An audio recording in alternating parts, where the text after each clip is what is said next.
আচ্ছা, আজকের এই ডিপ ডাইভে আমরা ডুব দিচ্ছি একটা খুব চেনা কিন্তু সবসময় নতুন করে ভাবার মতো বিষয়, বিবাহ। বিবাহ, হ্যাঁ।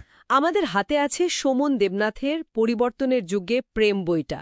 তো এই বইয়ের আলোকে আমরা একটু বোঝার চেষ্টা করব এই যে এত পুরনো একটা প্রতিষ্ঠান, এর মূলটা কোথায়।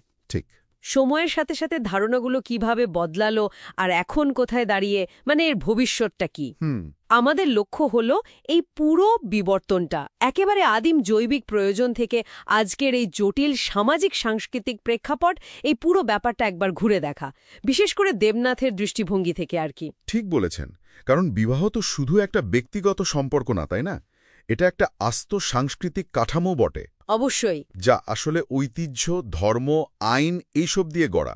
দেবনাথের বইটা আমাদের সাহায্য করবে দেখতে যে জীবনের নানান বাঁকে, ধরুন শৈশবের সরলতা থেকে কৈশোরের দ্বিধা, হ্যাঁ হ্যাঁ, যৌবনের টানাপোড়েন, আবার ধরুন বার্ধক্যে গিয়ে সঙ্গীর প্রয়োজন বোধ করা, এই পুরো যাত্রায় বিবাহ নিয়ে আমাদের ভাবনাগুলো কিভাবে পাল্টায়। আর এর পেছনের কারণগুলোও তো আছে, হরমোন, আবেগ। একদম, হরমোন, আবেগ, অভিজ্ঞতা, এমনকি ওই যে বয়সজনিত দুর্বলতা, এইসব কিভাবে কাজ করে সেটাও দেবনাথের বিশ্লেষণে আমরা দেখব। চলুন তাহলে শুরু করি একদম গোড়া থেকে। বইটাতে যেমন ইঙ্গিত আছে, শুরুটা হয়েছিল তো একেবারে প্রাথমিক জৈবিক তাগিদ থেকে। হ্যাঁ, একদম। বংশবৃদ্ধি, টিকে থাকা, সন্তানদের দেখাশোনা করা, এইসব আর কি। আদিম সমাজে জোট বাঁধাটা তো একরকম বলতে গেলে অস্তিত্ব রক্ষার জন্যই জরুরি ছিল। কিন্তু দেবনাথ তো বলছেন যে এটা শুধু টিকে থাকার কৌশল থাকেনি। না না, সেটাই তো পয়েন্ট। দেবনাথ খুব স্পষ্টভাবে দেখিয়েছেন সমাজ যত বিকশিত হয়েছে, বিবাহ তত বেশি একটা শক্তিশালী সাংস্কৃতিক প্রতিষ্ঠানে পরিণত হয়েছে। সাংস্কৃতিক প্রতিষ্ঠান যেমন ধরুন ধর্ম একে একটা পবিত্রতার মাত্রা দিয়েছে। খ্রিস্ট ধর্মে যেমন স্যাক্রামেন্ট, বা হিন্দু ধর্মে এটাকে একটা পবিত্র কর্তব্য হিসেবে দেখা হয়।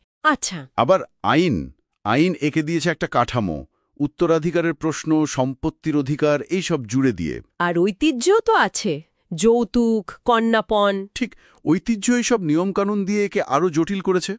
দেবনাথের মতে এই সাংস্কৃতিক দিকগুলোই বিবাহকে সামাজিক শৃঙ্খলা আর লিঙ্গভিত্তিক ভূমিকা ঠিক করার একটা হাতিয়ার করে তুলেছে, যা হয়তো জৈবিক প্রয়োজনের চেয়েও বেশি শক্তিশালী হয়ে উঠেছে সময়ের সাথে সাথে।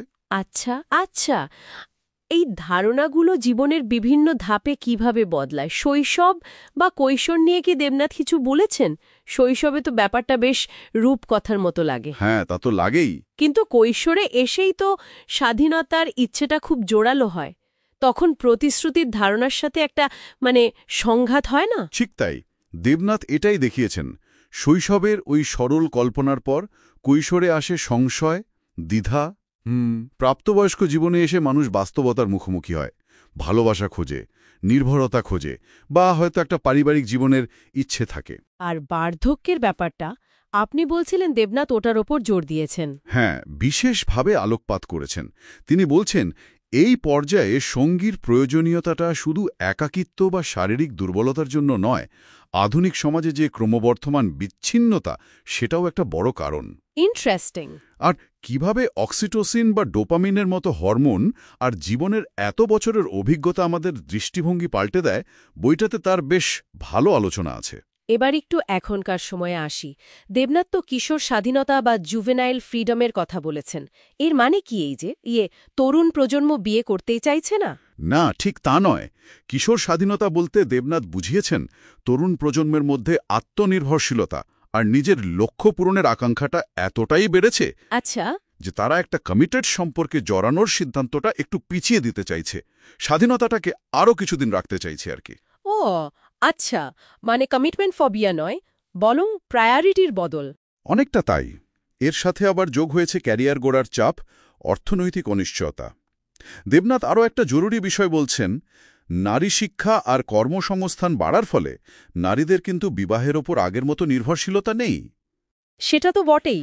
আর প্রযুক্তি, ডেটিং অ্যাপ বা ধরুন যোগাযোগের এই সহজলভ্যতা, এগুলো সম্পর্কের ধরন বদলে দিয়েছে।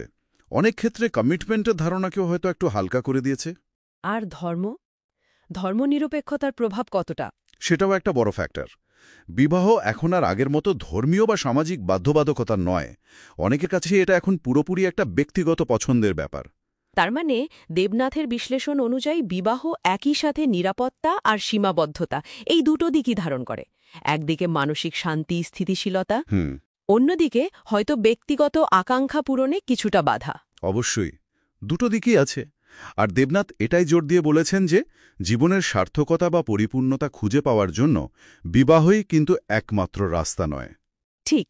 গভীর বন্ধুত্ব থেকেও সেটা আসতে পারে, নিজের কাজ থেকে আসতে পারে, সৃজনশীল কোনো কাজ বা সমাজের জন্য কিছু করা, এগুলো থেকেও মানুষ জীবনের অর্থ খুঁজে নিতে পারে। বিবাহ সেই অনেক পথের মধ্যে একটা পথ, সবার জন্য অপরিহার্য নয়। তাহলে এই পুরো আলোচনা থেকে যা উঠে আসছে সুমন দেবনাথের পর্যবেক্ষণ অনুযায়ী, বিবাহ একটা ভীষণ ডাইনামিক ধারণা। এর শেকড় হয়তো জৈবিক প্রয়োজনে, হ্যাঁ, কিন্তু সময়ের সাথে সাথে সংস্কৃতি, ধর্ম, আইন আর এখন তো ব্যক্তিগত পছন্দ, এই সব কিছু মিলে একে ক্রমাগত নতুন নতুন রূপ দিচ্ছে।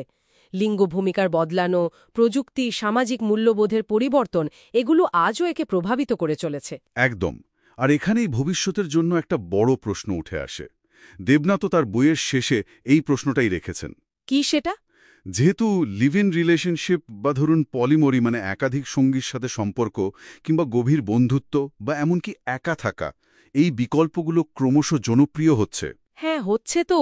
এগুলো মানুষের কোন মৌলিক চাহিদাগুলো পূরণ করছে, যা আগে হয়তো শুধু বিবাহই পূরণ করত।